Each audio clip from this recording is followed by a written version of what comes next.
So here we are with the Cine R1 RGB pocket light.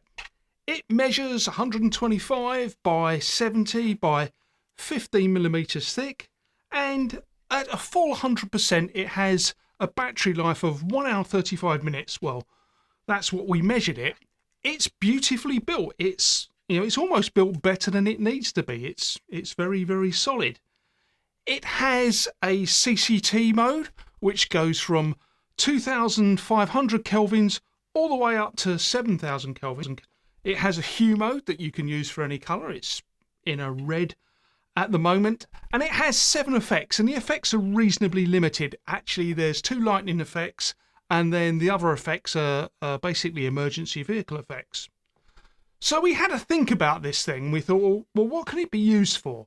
So we thought, bloggers, it's light and it's bright, so it could be used as a main light for a blogger, and it could be used as a supplementary light for videographers. So let's have a little look here at a blog example.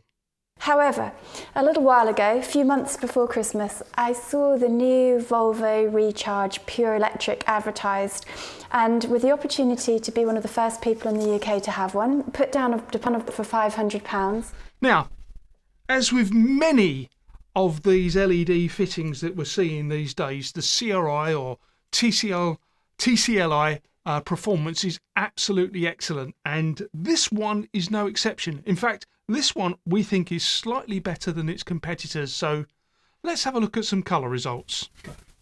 This is 5600 kelvins. This is 4500 Kelvin. This is 3200 Kelvin.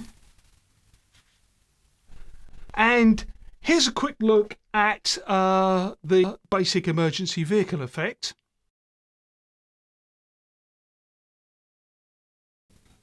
This is the emergency light effect.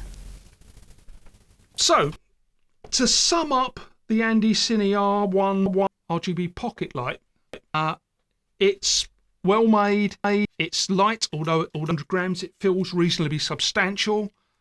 The controls are reasonably intuitive to use. You've got the on-off button, the mode button, and then this select jog button. In fact, I would say that the only block on a perfect engineering landscape is this slightly flimsy jog wheel, which seems more flimsy compared to the rest of it, but no real problem.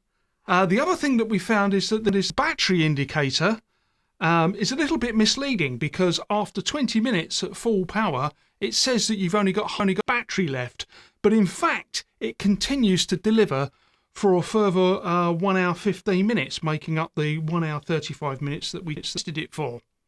But in conclusion, I would say that the slight advantage that this LED has over others that we've tested is a slightly better CRI and TCLI set of results. Anyway, there you are. There it was. Thanks for viewing.